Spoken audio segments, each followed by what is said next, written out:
When you acknowledge that your sickness and your illness is a musibah, it's a calamity, it was intended for you, what are you supposed to do? You are supposed to now say some words. Look at the mercy of Allah Azza wa Jal. You are supposed to say some words. Allah Azza wa Jal in the Quran in Surah Al-Baqarah, He says, الَّذِينَ إِذَا أَصَابَتْهُمْ مُصِيبَةٌ قَالُوا إِنَّا لِلَّهِ وَإِنَّا إِلَيْهِ رَاجِعُونَ.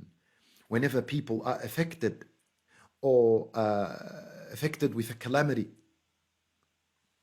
قالوا, they say, this is what you're supposed to say after you acknowledge it's a calamity. Say, إِنَّا لِلَّهِ وَإِنَّا إِلَيْهِ رَاجِعُونَ. Allahu Akbar. And this is the words of people that are patient towards their calamity. This is how you test yourself. Have you been patient during your sickness and illness or not? What's the sign? The sign is this, that you say continuously, Inna lillah wa inna ilayhi raji'un, and you do not say or do anything that displeases Allah subhanahu wa ta'ala. When you say, if I had done that, this is displeasing to Allah Azza wa Jal, then you are not patient. All right, so you say, Inna lillah wa inna ilayhi raji'un. Beautiful, 5 words. 2 phrases, Inna lillah, we belong to Allah. You know how much ease that puts a person with. Inna lillah. You and your sickness and your illness and your troubles and your problems and your calamities all belong to Allah. All of it belongs to Allah. My brothers and sisters, get this in your head. You don't belong to yourself. This body is a responsibility from Allah to you only. Otherwise, this is Allah's possession. He does what He wants with it. This is why it's not allowed to sell any organ. It is not allowed to take money after you donate blood, because you don't own your body parts. You don't own them. You cannot say, okay, I have 2 kidneys, but I know I can live with one, and my friend needs one. I want to sell him my kidney. Well, how much? You're going to pay $500,000? Take it. You're not allowed to sell your kidney, even though you can live with one, because it doesn't belong to you. It belongs to Allah. Subhanallah. So, Inna lillah, say these words and understand what they mean. If you truly understand Inna lillah, you will never ever complain to anyone but Allah Azza wa Jal. And I will share with you later on, how do you complain to Allah about your sickness? When we come to the dua of Ayyub alayhi salam. Watch, you will learn something incredible. So you say, Inna lillah, me and my sickness and all my affairs belong to Allah. And there's a beautiful hidden meaning in Inna lillah.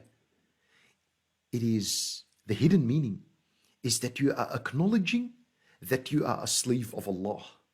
You are a worshipper of Allah.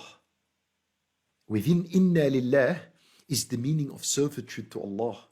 It's like you're saying, oh Allah, I acknowledge that I and my affairs belong to you. And I'm a slave of yours as a result. Since you own everything in my life, why should I worship other than you? I worship you alone and no one else. Think of this as you're in your sickness and your illness. Inna lillah.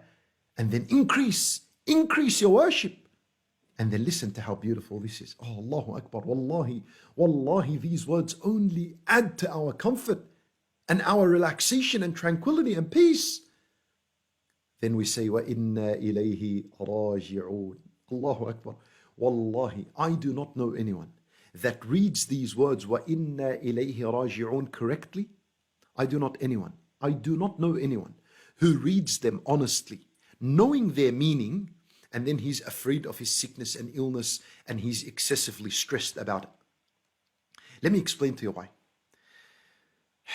We say, وَإِنَّا إِلَيْهِ رَاجِعُونَ, meaning, the second part, we acknowledge that we all are going to return to Allah, right? Obviously, because we belong to Him, so we are going to return to Him. But the question is, why? Why is the believer happy to return to Allah? You know, because وَإِنَّا إِلَيْهِ رَاجِعُونَ, when the believer says it, it excites him. It makes him happy that I'm returning to Allah. Why does it make the believer happy? Why is the believer so happy when he says, وَإِنَّا إِلَيْهِ رَاجِعُونَ? Because he cannot wait to come in contact with the reward that Allah Azza wa Jal has set for him because of his patience during the calamity. Allahu Akbar. Didn't Allah Azza wa Jal promise a huge reward for the one who is patient upon calamity? Whether this calamity is a sickness or an illness, a physical illness, a mental illness, a death of a relative, whatever it is. Didn't Allah promise huge reward? So the believer, when he's affected by a calamity and he remains patient, he's happy when he says, Inna lillah wa inna ilayhi raji'un. Because he cannot wait to go back to Allah and see the reward that Allah Azza wa Jal has promised for him.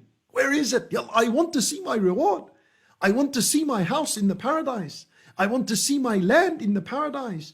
I want to see my millions and millions of acres of land in the paradise, and the millions and millions of palm trees that Allah Azza wa Jal has given me, and my high level in the paradise. And I want to hear Allah talk to me on the day of judgment in the paradise.